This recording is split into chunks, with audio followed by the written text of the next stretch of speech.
ஒரு அழகான கிராமம். அந்த கிராமத்தில் இருக்கிற எல்லா மக்களுமே விவசாயத்தை தான் பிரதான தொழிலாக பண்ணிக்கிட்டு வந்தாங்க. அதே கிராமத்தில் ஒரு அழகான குடும்பம் ஒன்று வாழ்ந்துக்கிட்டு வந்துச்சு. அந்த குடும்பத்தில் வயதான தாத்தா பாட்டி இருந்தாங்க, அப்புறம் அவங்க அப்பா அம்மா இருந்தாங்க. அவங்களுக்கு ஒரு சின்ன பையனுமே இருந்தான். இப்போ அந்த குடும்ப தலைவரான அந்த அப்பா வந்து விவசாயத்தில் ஈடுபடுவார். அவங்க அம்மா என்ன பண்ணுவாங்கன்னா, அவங்க ஒரு தையல் மிஷின் வச்சுருந்தாங்க. அவங்க மற்றவங்க எல்லாரோட துணிகளையுமே தைச்சி கொடுத்து அதன் மூலமாக கொஞ்சம் வருமானம் ஈட்டிக்கிட்டு இருந்தாங்க. அவங்க தாத்தா பாட்டி 2 பேரும் வீட்டை பார்த்துக்கிட்டு இருந்தாங்க.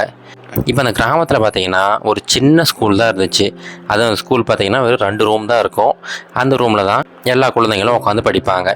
ஸ்கூல் வந்து கிட்டத்தட்ட ஒரு பழைய கட்டிடம் தான். அங்கே ஒரே ஒரு டீச்சர் தான் இருப்பார். அவர் தான் எல்லாருக்கும் எல்லா பாடங்களையுமே சொல்லிக் கொடுப்பாரு. இப்போது அங்கே இருக்கிற எல்லா குழந்தைங்களும் பார்த்திங்கன்னா கொஞ்ச நாள் ஸ்கூலுக்கு போவாங்க. அதுக்கப்புறம் அவங்க வயல் வேலைகளில் ஈடுபடுவாங்க. இதே எப்போவுமே வழக்கமாக நடக்கிறது தான். ஆனால் அந்த சின்ன பையனுக்கு அவனுடைய மனசில் ஏகப்பட்ட கனவுகள் இருந்துச்சு. இந்த பையனுக்கு என்னென்னா, இந்த ரோடை பார்த்தாலும் சரி, இல்லை கட்டிடங்களை பார்த்தாலும் சரி, அதை பார்க்கும்போதே அவ்வளோ மகிழ்ச்சியாக இருக்கும்.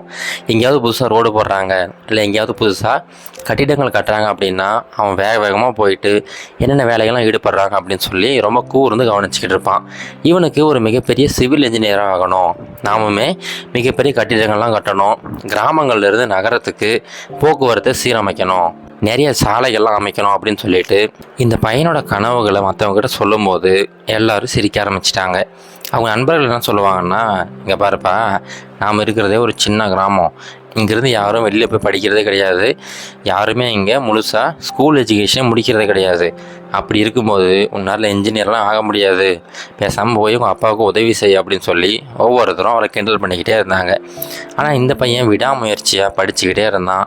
இந்த பையன் படிக்கிறத பார்த்து அவங்க அப்பாவே நெகிழ்ச்சி அடைஞ்சிட்டாரு. கண்டிப்பாக எங்கள் பையன் மிகப்பெரிய வெற்றியாளராக மாறுவான் அப்படிங்கிற நம்பிக்கையில் அவரும் தினம் உழைச்சிக்கிட்டே இருந்தார். இப்போ இந்த பையனோட இருந்த எல்லா குழந்தைகளும் ஒவ்வொரு வருஷம் தாண்ட அவங்க ஸ்கூலை நிப்பாட்டிட்டு வயல் வேலையில் ஈடுபட ஆரம்பிச்சிட்டாங்க. ஆனால் இந்த பையனை அவங்க அப்பா என்றைக்குமே எதுவுமே சொன்னது கிடையாது. அவன் தினமும் ஸ்கூலுக்கு போயிட்டு வந்துக்கிட்டு இருந்தான். ஒரு சமயம் என்னாச்சுன்னா, அதிகப்படியான வறட்சி ஏற்பட்டுடுச்சு. அந்த வறட்சி காரணமாக வயல் வேலைகளில் அந்தளவுக்கு வருமானம் இல்லை. அதனால் இவங்க அப்பா என்ன சொன்னார்னா, இங்கே பாருப்பா, இதுக்கப்புறம் என்னால் உன்னுடைய ஸ்கூலுக்கான ஃபீஸெல்லாம் கட்ட முடியாது, உனக்கு அந்த பாட புத்தகம்லாம் வாங்க முடியாது, நீ எனக்கு உதவி பண்ணணும்னு நினச்சின்னா தயவு செஞ்சு வந்து வயலில் வேலைகளில் ஈடுபடு அப்படின்னு சொல்லிட்டு இந்த பையனோட அப்பாவுமே சொல்லிடுறாரு. இப்போ இந்த பையனுக்கு என்ன பண்ணுறதுனே தெரியல. கொஞ்சம் நேரம் உட்காந்து யோசிக்கிறான். யோசிச்சுட்டு அவங்க அப்பா கிட்ட போயிட்டு, அப்பா, நீங்கள் எனக்கு எந்த ஒரு காசுமே தர தேவையில்லை, எனக்கு என்ன தேவையோ அதை நானே சம்பாரிச்சுக்கிறேன், ஆனால் என்ன ஸ்கூல் மட்டும் படிக்க விடுங்க அப்படின்னு சொல்லிட்டு அவங்க அப்பா கிட்ட கேட்குறான். அவருமே சரிப்பா, உன் விருப்பப்படி செய்யும் அப்படின்னு சொல்லிட்டு அந்த பையனை அவன் விருப்பப்படி விட்டுறாரு. இப்போ அந்த பையன் என்ன பண்ணுறான்னா, காலையிலேருந்து மதியம் வரைக்கும் ஒரு டீ கடையில் வேலை செய்கிறான். மதியத்துக்கு மேலே ஸ்கூலுக்கு போயிட்டு அவங்க டீச்சர் சொல்கிற எல்லா விஷயத்தையுமே கற்றுக்குறான். இப்போது அவங்க டீச்சர் மூலமாக பழைய பாட புத்தகங்கள்லாம் வாங்குகிறான். அதை வச்சு படிக்க ஆரம்பிக்கிறான். இப்படியே ஒவ்வொரு நாளும் ரொம்ப கஷ்டப்பட்டு படிச்சுக்கிட்டே இருக்கிறான். கிட்டத்தட்ட 12ஆம் வகுப்புமே முடிச்சிட்டான். இப்போ முடித்ததுக்கப்புறமா இன்ஜினியரிங்கான என்ட்ரன்ஸ் எக்ஸாமும் வருது. இந்த பையனால் பெரிய பெரிய கோச்சிங் சென்டருக்கெலாம் போக முடியாது. அதுக்கு பதிலாக அவங்க டீச்சர்கிட்டயே கேட்டு நிறைய பழைய புத்தகங்கள்லாம் வாங்கி படிக்க ஆரம்பிக்கிறான். இரவு பகலாக படிக்கிறான். இப்போது அந்த எக்ஸாமுமே நல்லபடியாக எழுதுகிறான். எக்ஸாமுக்கான ரிசல்ட்டு வருது. இவன் ரிசல்ட்டில் நல்ல மதிப்பெண்கள் வாங்கியிருக்கிறான். இந்த பையனுக்கு கிட்டத்தட்ட 4 ஸ்காலர்ஷிப் கிடைக்குதுங்க. அந்த 4 ஸ்காலர்ஷிப்பை வச்சு இன்ஜினியரிங் முழுவதுமே எந்த ஒரு காசுமே செலவு இல்லாமல் படித்து முடிக்கிறான். இவன் இன்ஜினியர் ஆனதுக்கப்புறமா அவங்க ஊருக்கு திரும்ப வந்து அவன் என்னென்னலாம் செய்யணும்னு நினச்சானோ எல்லா விஷயத்தையுமே ஒன்று ஒன்றா செய்கிறான்.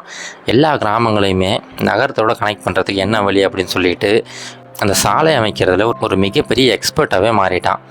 இவனை பார்த்து அங்கே ஊரில் இருக்கிற எல்லாருமே ரொம்ப நெகிழ்ச்சி அடைகிறாங்க. இந்த பையனை ஒரு ரோல் மாடலாக எடுத்துக்கிட்டு அவங்க ஊரில் எல்லா குழந்தைகளையுமே படிக்க அனுப்பி விடுறாங்க.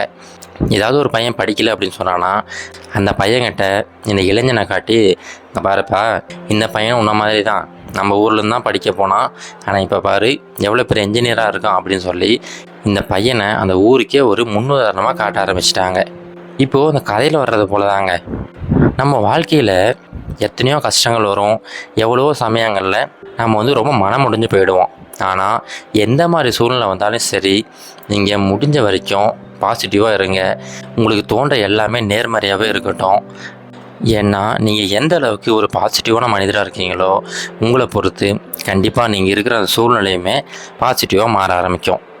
அதே மாதிரி இந்த கல்வியோட முக்கியத்துவத்தை எல்லாருக்கும் சொல்லுங்கள். ஒரு மனிதனுக்கிட்ட எதுவுமே இல்லைன்னா கூட சரிங்க, அவங்ககிட்ட காசு பணம் இல்லாமல் இருக்கலாம், மிகப்பெரிய சிபாரிசுகள் இல்லாமல் இருக்கலாம். ஆனால் எந்த ஒரு மனிதன் நல்லபடியாக படித்து ஒரு பெரிய வேலைக்கு போகிறனோ கண்டிப்பாக அந்த மனிதனுக்கு மற்ற எல்லாமே கூட சேர்ந்து வந்துடும்.